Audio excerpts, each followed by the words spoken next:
Buenas tardes, estamos de regreso en Pauta Semanal. Después de la noticia viene el análisis. Les recuerdo que este programa se transmite de 15 a 16 horas los días viernes y se repite sábado y domingo en el mismo espacio. Pauta Semanal, también nos pueden seguir por Facebook Live. Habíamos dicho también antes de pasar a comerciales, ¿cierto? Y cuando partimos el programa de que queríamos tocar dos grandes temas, Carabineros, que ya los absorbimos, ¿cierto? Pero el segundo tema es lo que está pasando con ENAP y este reciente anuncio, ¿cierto? Que todavía es un anuncio, evidentemente, de un plan de reducción de personal, donde ya hemos visto algunas declaraciones, ¿cierto? Cosas que han salido y bueno, y como siempre aparece un tema de disputa de fondo al final, más allá de despidos más, despidos menos, que no deja de ser importante, pero finalmente entra en cuestionamiento cuál es el rol de NAP, ¿cierto? Y si es que es conveniente o no es conveniente tener una empresa estatal dedicada al tema energía, o realmente cuál es el rol que finalmente NAP va a cumplir en nuestra región. Voy a partir ahora por el otro lado, así que voy a partir con Juan Francisco. Juan Francisco, no sé cuál es tu opinión, porque después vamos a dar un poco las cifras, pero yo creo que aquí uno entra incluso en una discusión algo dogmática de si deben o no existir empresas estatales. O sea, efectivamente, yo diría que el fondo, ese cuestionamiento, esa pregunta, esa inquietud que hace de buena forma. Y aquí entramos con definiciones que yo diría que tienen que ver políticas. Uh-huh. Al menos para mí, la Empresa Nacional de Energía es una empresa del Estado que tiene carácter estratégica. ¿Y qué significa estratégica?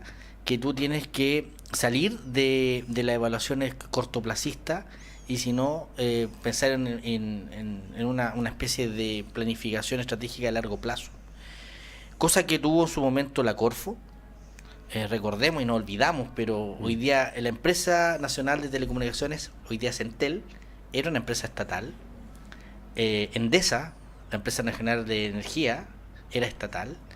Y ENAP es una de las pocas estatales junto a Codelco que en términos de envergadura e importancia la tiene. Y cuando hablo del tema estratégico es salir de la coyuntura, porque probablemente hoy día en un análisis de cuenta, de balances, puede ser que este año una empresa de esta vaya a la pérdida, puede que no sea tan conveniente en el corto plazo para el Estado administrar o mantener, pero las decisiones estratégicas tienen que tener otra mirada. Y ahí es donde yo diría que el gobierno, un poco empujado por un periodo malo en términos de balance, con algunas externalidades que pueden ser positivas en el corto plazo, no sabemos cómo puede ser en el largo plazo, está con este plan yo diría de reducción de costos. Uh-huh. ¿Y por qué digo externalidades positivas ahora? En realidad yo diría que en parte el origen de esta mirada es un dato que no se sabe mucho, pero en el caso de Magallanes, el gas argentino, a partir del acuerdo Macri-Piñera, recordemos antes que siempre existió intercambio, pero Argentina hace unos años cerró la llave de gas. Exacto.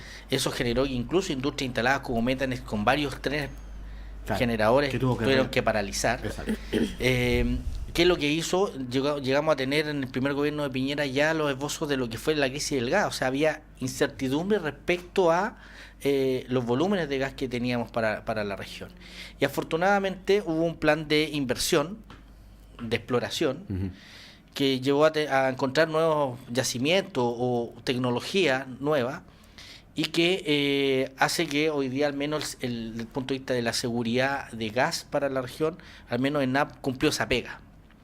En cuanto a la reserva de gas. En cuanto a la reserva de gas. Pero hoy día el precio del gas generado en Argentina es mucho más barato que el costo de producción local de ENAP local.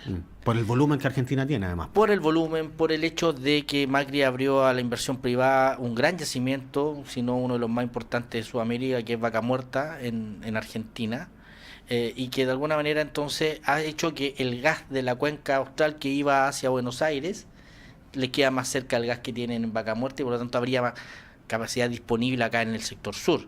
Y ese es el que están hoy día ingresando. Entonces, toda esa externalidad positiva, que en una mirada de corto plazo puede ser sí, para el Estado le conviene mejor importar gas más barato que producir uno a un costo mayor, si se hace una evaluación de corto plazo es como lógico. Pero la pregunta es, ¿podemos confiar en nuestros vecinos que esto va a ser una situación permanente? a costa de disminuir nuestra capacidad tecnológica, nuestra capacidad de producción.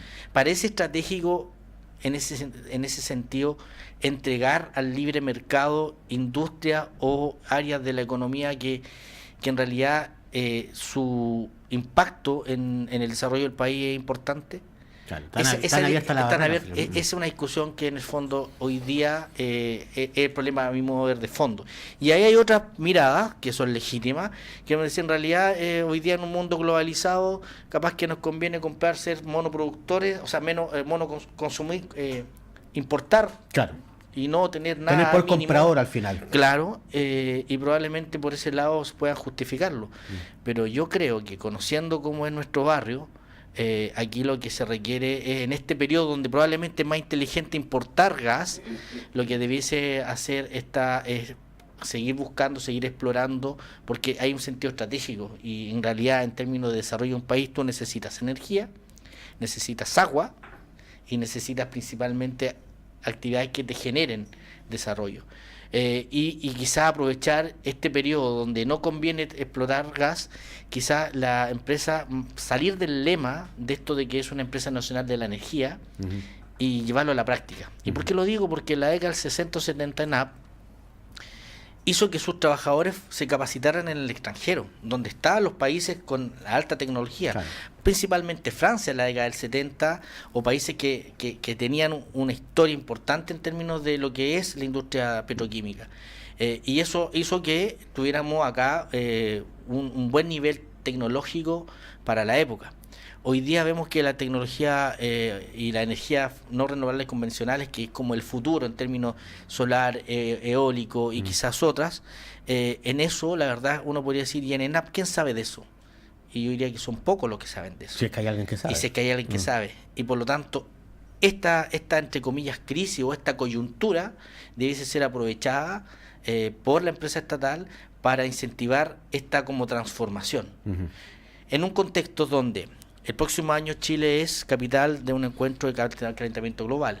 Hay países que ya tienen políticas que da 20 o 30 años, cero energía proveniente de... Nosotros tenemos una agenda energética en todo caso, como región. Sí, pero te quiero decir que las señales del mundo apuntan a ese tipo de energía, ya no a la de fuente de hidrocarburos. Claro, exactamente. Entonces yo diría que en lugar de reducir y tener una mirada de corto plazo, yo esperaría que el debate fuese en tener una mirada más de largo plazo. Eso no significa dejar como que en realidad seguir gastando, despilfarrando recursos como que si aquí no ha pasado nada.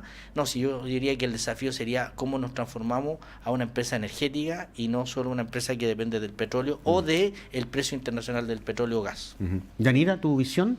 Mira, hay puntos que yo creo que nos encontramos fácilmente en algunas cosas que ha mencionado Jota, y hay otras que quizás no tanto. Yo creo que una empresa estatal como ENAP sí es importante a nivel nacional, geopolíticamente y a nivel también temático, ¿no es cierto?, con respecto a que es una empresa de energía. Creo que las empresas estatales como esta deberían perdurar en el tiempo, pero obviamente con una visión a largo plazo, la cual creo que en este momento se está trabajando, si es que ya no la tienen hecha. Por lo tanto, la desvinculación de 400 personas, si es que se llega a ser efectivo, que tampoco es un dato confirmado. Que no es un dato confirmado, ¿no es cierto?, tiene que tener un trasfondo. Yo me acuerdo en el gobierno anterior, donde mencionaron que iba a ser ahora la empresa también de la energía renovable, pero nunca se vio nada de eso. Fue un titular. Fue un titular. Entonces, claramente el tema, por ejemplo, del calentamiento global está relacionado con las energías renovables, está relacionado con ENAP. Me encantaría ver ENAP quizás como empoderado con este tema, pero también yo creo que la estrategia de poder mantener, por ejemplo, una cierta cantidad de personas y mandarlas al extranjero a capacitar, es un costo que en una de esas se puede subsidiar con contratar gente que tenga ya las capacidades, que ya esté con el perfeccionamiento y que se pueda incorporar. Entonces yo creo que al igual que fue un titular que NAMI iba a estar con el tema de las energías renovables, capaz que esto también sea un titular. Entonces, mientras como no se vean los hechos concretos, yo creo que no vale la pena tampoco opinar sobre algo que quizás no va a ser nunca efectivo. No, es que ahí solo me mandaron compartieron algunos comunicados. Ya hay un lineamiento de la gerencia de ENAP con procedimientos de cuáles van a ser y criterios las desvinculaciones. Así que, Yanira, las desvinculaciones es. No, Ahora, eso ya está con nombre y apellido, definido. Ahora, hay en las empresas el privadas. El tema es cómo se va a hacer esto, pero ahora, eso ya está definido. Un tema también que es importante, yo creo que en el mundo privado la gente no tiene su cargo estable en el mundo de las empresas privadas y siempre hay reestructuraciones. Sí, pero en la empresa privada tú sabes que hay un dueño y en la empresa estatal el Estado es el dueño, o sea, somos todos los chilenos, por lo tanto hay una discusión de una junta accionista que no se ha hecho. Pero tienes un montón de beneficios al estar trabajando dentro de una empresa del Estado, la cual es maravilloso que estén ahí las personas. Pero yo creo que tanto en las empresas privadas que siempre hay reestructuraciones y que también son por un fin económico, o sea, las reestructuraciones no son porque a alguien se le ocurrió solamente, sino que tienen un fin económico porque no está siendo rentable y que eso es lo que le pasa también. Pero bueno, lo que dice Cristian, en una empresa privada hay una reunión de directores, de hay accionistas, de dueños, una junta accionista, o sea, los dueños definen, pero en este caso el Estado, ¿quién es el dueño? ¿Quién es el dueño? Y la discusión que también tiene directores. Sí, pero la junta accionista no la tiene. Exactamente. Si tú tienes una junta accionista que elija a los directores. La base de eso, ¿qué es? También el sistema económico es los números al final. Si una empresa no está siendo rentable, yo creo que lo mejor es empezar a encuadrarla hasta que te den los números un poco, aunque sea, sobre todo en este tipo de empresas que no se caracteriza por ser una empresa rentable tampoco. O eficiente, pero lo cual yo creo que se tiene que acercar lo más posible para que se pueda mantener en el tiempo. Que sea tolerable por lo menos. Para que, y para que perdure también el tiempo, porque si no, ¿qué va a pasar? Va a llegar un momento en que van a tener el agua ya sobre... Un barril sin fondo. Un barril sin fondo y el agua más allá, donde al final... Ahora hay términos paralelos como lo que pasa con el canal nacional. Sí, pero hay un detalle igual que yo quería señalar acá, que claro, si uno ve las empresas privadas, hay empresas privadas que tienen pérdidas por muchos años. Y el objetivo de mantener esas empresas con pérdidas es un objeto, tiene un fin estratégico finalmente. Hay empresas que entran al mercado, ¿cierto? Asumiendo que van a tener pérdidas 5 o 6 años hasta que finalmente van a reflotar o finalmente se van a apoderar del mercado. Me refiero puntualmente al tema de las telecomunicaciones. Así es. ¿Ah? Entonces, y depende de la estrategia, depende de lo que se quiera hacer. Hay mercados también donde lo que se busca es finalmente tener clientes cautivos. Eso de cautivos como clientes esclavos prácticamente, y después los clientes no se pueden salir y finalmente ahí es donde tú realmente vas a tener la flotación de la empresa. Entonces, no todo es este objeto de tener rentabilidad y utilidad año tras año. Muchas veces lo que se hace es tener una planificación de más largo plazo, donde se busca, por ejemplo, aguantar ciertas pérdidas, tolerar hasta ciertas pérdidas, porque lo que tú buscas finalmente es mantener un mercado, tener una posición dominante en el mercado, tener un poder comprador en el mercado, pero finalmente, una vez que supera esa etapa de transición, llega una etapa de plenitud donde realmente tú ya vas a tener la posición consolidada y vas a tener efectivamente los resultados. Entonces aquí la discusión en ENAP y lo que estamos algunos defendiendo es que claro, está bien que las empresas no deben tener pérdidas, pero si las tienen, ojalá sean pérdidas tolerables en un horizonte de tiempo.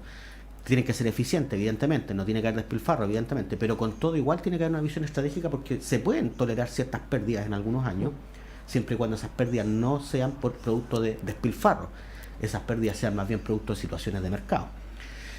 Y uno puede tolerar ciertas situaciones en la medida que después se cumple un objetivo estratégico mayor, que puede ser tener el aprovisionamiento de gas asegurado para una región, por ejemplo, que es el caso nuestro que nos interesa. O tener reservas comprobadas para 50 años. Claro. Son decisiones de más largo plazo y que no son solo económicas. En el mercado, ¿cuántos tú que tienes más experiencia? ¿Cuántos son los proyectos? ¿Cuál es el horizonte de proyectos tradicional de un proyecto económico? ¿10, 15 años, 20 años? Depende, porque los proyectos mineros son a 20, 30 años. 20, 30 años, pero cuando hablamos de estratégico de Estado, son 100 años. Estoy hablando 50, 100 años. Son 100 años. Ahora, entonces hay una discusión que trasciende la evaluación de corto plazo. Ahora, yo creo que no hay que olvidar que económicamente NAP siempre ha estado con números rojos. O sea, años ya está con números rojos. No, eso no es tan así, porque ha tenido números... No, habrá tenido en algún momento, el pero 2017, el año estuvo con números rojos. El 2017 tuvo números azules, de hecho se le cuestionó justamente el tema del precio del gas con ENAP, con Metanex. El 2017 tuvo números azules y el 2016 también. Pero no ha estado bien económicamente hace años ENAP. De hecho, hace años que los también... 2 años anteriores tuvo números azules, insisto. Ya, pero hace mucho tiempo que se está hablando de una reestructuración dentro de ENAP. Es que eso es lo que llama la atención. De las mismas personas que trabajan en ENAP. Números rojos entiendo que hoy día en ENAP no hay. Lo interesante, yo creo... Si lo hubieran, hubo 2 años con números azules. Hubo números azules, por lo tanto, no sé yo creo que aquí lo importante es que ENAP acá en esta región no es una institución que esté siendo rentable como lo es, por ejemplo, un Concón hoy en día.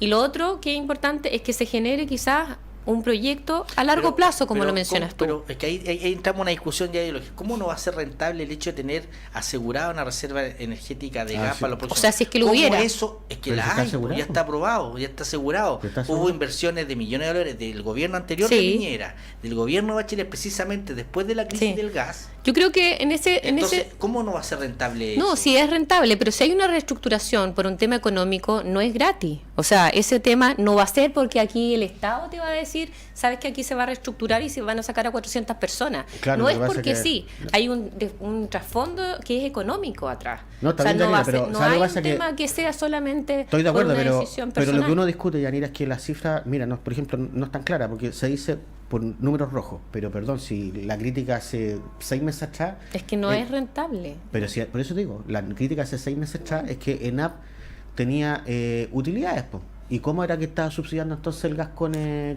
precio del gas con Metanex? Esa era la discusión hace yo me acuerdo, cuando estábamos casi terminando el gobierno. Es que los ejecutivos de NAP dicen incluso que no es rentable. Pero si hay balances que dicen que ya ha arrojado utilidad. Bueno, traigamos a una persona en NAP la otra semana, porque yo creo que es lo mejor que puedan dejar en forma transparente, por ejemplo, históricamente, cómo se ha mantenido NAP en los últimos 20 años, cómo ha estado en la región trabajando y por qué se le está diciendo hoy en día que van a desvincular a 400 personas.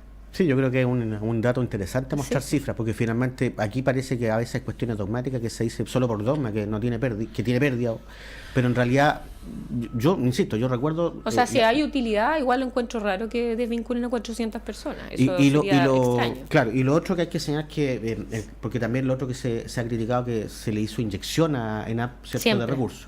No siempre, se le hizo inyección en el gobierno de la Y de hecho presidenta ahora en este año creo que no le están haciendo ningún tipo pasa- de lo que pasa inyección es de que, recursos. Por eso, déjame intervenir, Francisco. Lo que pasa es que lo que yo quiero señalar es que en el caso de las empresas públicas, Ujú.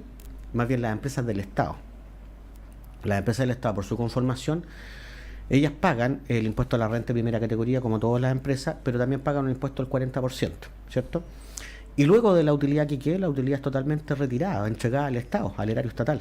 Por lo tanto, no hay utilidades que sean retenidas para efectos de hacer reinversiones. Lo que ocurre cuando se entregan estos recursos son justamente aprobar aumentos de capital, porque en el caso de la empresa privada, lo que hace la empresa privada es no retirar toda la utilidad y quedarse con parte de la utilidad para hacer reinversiones. Sí. Por lo tanto, en el caso de NAP no tiene esa posibilidad, por lo tanto lo que se ha dado es aumentos de capital en ciertas ocasiones, ¿cierto?, para poder hacer exploraciones. De hecho, los $400 millones de dólares fueron de inyección de capital o de aumento de capital, Sí. que fueron en el gobierno anterior, fue justamente producto para que se puedan hacer estas nuevas reinversiones y estos nuevos ejercicios para poder asegurar reservas de gas por el horizonte que ya hemos estado discutiendo, que tenemos 50 años. Porque cuando partimos el año 2014, el gobierno de la presidenta Bachelet, el horizonte de gas era de un año. Así es.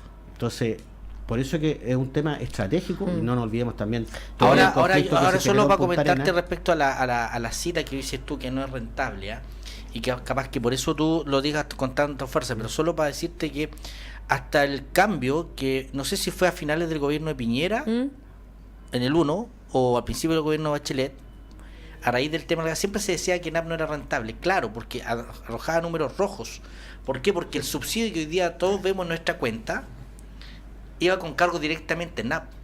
Entonces sus balances contables, ese diferencial era pérdida. O sea, el subsidio del gas lo colocaba El en subsidio NAP. del gas lo colocaba en NAP Lo y colocaba. eso Así es. obviamente tiraba Yo y creo- no hacía sí, po. rentable. Lo que vino a hacer ese, y no sé si fue Piñera o Bachelet, Fue Piñera. vino a sincerar esta, porque no era correcto en el balance de la empresa colocar De hecho, este subsidio. El presupuesto del año porque eso genera 2013, pérdida. que fue el último gobierno de Piñera, ya tenía este subsidio, y al 2014 se sigue arrastrando, que son $100 millones más o menos. Exactamente, entonces $100 millones claramente pueden haber influenciado mucho el estado del resultado de la empresa. Entonces esto de que no era rentable fue parte de una cuña por mucho tiempo que se decía, claro, aquí ENAP pierde plata.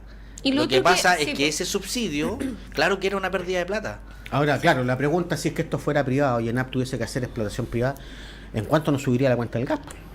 Si la pregunta de fondo es, claro, estamos a favor de que ENAP sea estatal, ¿no? Porque la pregunta, claro, puede ser una cuestión dogmática, pero a la hora que le toquen a cada uno el bolsillo, yo te aseguro No, que y si de- alguien tiene que en pagar ese 3 veces la sentido, cuenta del gas que hoy día se sí. está pagando, Pero el dogma ¿sabes se va al carajo, qué nadie ejemplo? va a aceptar eso. Pero yo creo que no, eso ni siquiera, yo creo que es cuestionable, porque el gobierno siempre ha dicho que el gas para Magallanes siempre va a estar. y es un tema también muy importante, Sí. dada la historia que tuvimos en el gobierno número 1. Pero eso para mí no es condición necesaria. Porque el gas está, hoy día pudiese ser, ¿sabe qué? La pregunta es quién lo saca. La pregunta es quién lo saca. Efectivamente vamos a tener gas argentino. Y podemos cerrar NAP y tener gas argentino porque pareciera ser que es más rentable En esta una etapa. lógica de corto plazo. Ahora, la compra argentina no es el gas que se tiene para el año. Se compró una cierta cantidad. No, porque cambiaron el contrato y eso lo vi la semana pasada. Al principio era solo en cierta época del Sí. año, hoy día es en cualquier momento del año. Hay continuidad respecto del flujo de Antes era solo en el argentino. verano. Antes era solo en el verano, ahora es permanente. Pero tenemos el gas chileno. Pero tenemos el gas chileno, pero en el argumento cuando el gobierno dice que no se preocupen porque Magallanes va a tener su gas, claro, el gas lo podemos importar desde No, y Argentina. lo tenemos en Chile también. Y cerrar, sí, pero podemos cerrar en NAP, siguiendo en esa lógica de qué es lo que es rentable o no rentable. Pero no está diciendo Pero el ¿cuánto gobierno nos que va a va durar cerrar eso? en NAP. Yo creo que ahí tampoco tienen que mencionar eso. El gobierno no está diciendo eso en ningún momento. Lo que quizás estaba viendo ahora, dado los números, si fueran azules, es rentabilizar más una empresa para que siga generando más ingresos para el Estado, para poder ocupar esos fondos en el pilar solidario, en temas de salud, en temas de educación, donde sea. Si es solamente porque está haciendo números rojos, es para poder estabilizar una empresa estatal. Pero si es número azul, quiere decir que necesita rentabilizar para poder poner esos fondos quizás en otras carteras donde sea ocupado por todos los chilenos y por todos, incluso los magallánicos, en algún beneficio. Ahora, de todas maneras, hay una discusión, claro, porque igual, claro, lo que Yanira señala es cierto, o sea, aquí no extrememos posiciones porque finalmente aquí lo único que se ha hablado es de un plan de reducción de personas, nada más que eso. Pero igual yo creo que hay que colocar en el tapete una posición que inclusive como región de Magallanes no hemos tenido, y en el sentido de qué es lo que realmente la región necesita, en el sentido de una empresa estratégica, una empresa estatal, un tema energético. Se hizo una agenda energética, por ejemplo, y sí han habido proyectos de hecho, ENAP participa en un proyecto junto con otro privado donde van a hacer extender el parque eólico actual. O sea, eso no ocurrió en el pasado porque el cambio finalmente el cambio de objeto social de ENAP partió en el año 2015 o 2016. Entonces entiendo yo que el proyecto eólico es uno de los proyectos de energía alternativa, y hay otro proyecto geotérmico puntualmente para una faena en el norte del país, no recuerdo realmente dónde, pero yo creo que la discusión es que sí, perdón. Cuando yo digo respecto a la discusión estratégica, es que los chilenos tenemos mala memoria. Y nos olvidamos de cosas como, por ejemplo, de la crisis energética que tenía todo el país al año 2002, 2003, cuando no estaba entrando el gas.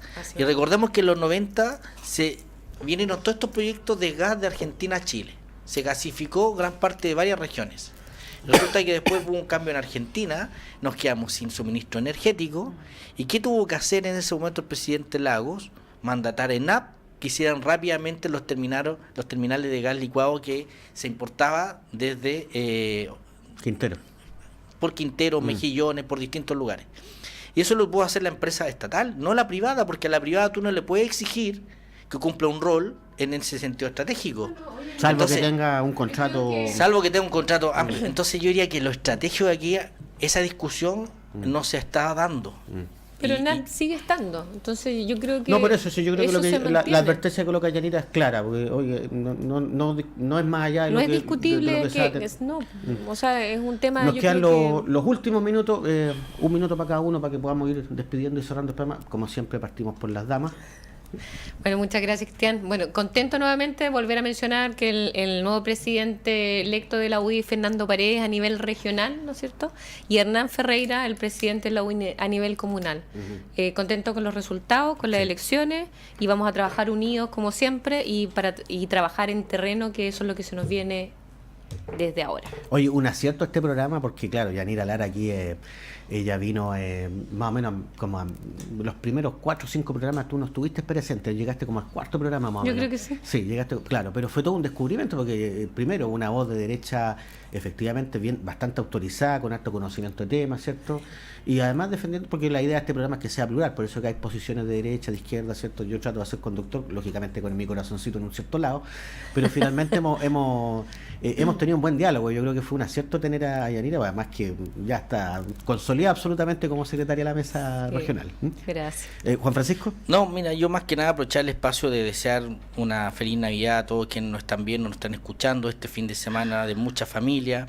Sí. No olvidar lo importante que en el fondo es estar con sus seres queridos. Los regalos más allá el mejor regalo es estar con la gente que uno quiere y en ese sentido desearles solo es una feliz Navidad a todos nuestros auditores y televidentes. Sí, bueno, quiero compartir el mismo mensaje que dijo Jota, la verdad que tiene toda la razón. Sí. Es el minuto para desearle lo mejor a toda la familia, a todas las personas que están acá escuchándonos y a la región, y que pasen unas lindas fiestas. Sí, paz en la tierra, ¿cierto?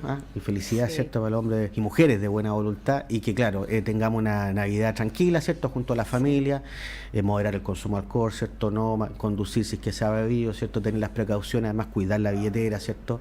No endeudarse ni tampoco hacer un consumo exacerbado. Aquí lo importante, claro, es estar con la familia, ¿cierto? Y la Navidad es un regalo para los niños principalmente. Así que desde Pauta Semanal nos despedimos y nos vemos ya hasta el próximo programa, que va a ser el último programa del año, donde vamos a hacer el balance del año. Así que agradeciendo a Yanira Lara, ¿cierto? A Juan Francisco, el análisis está hecho. Gracias. Hasta luego.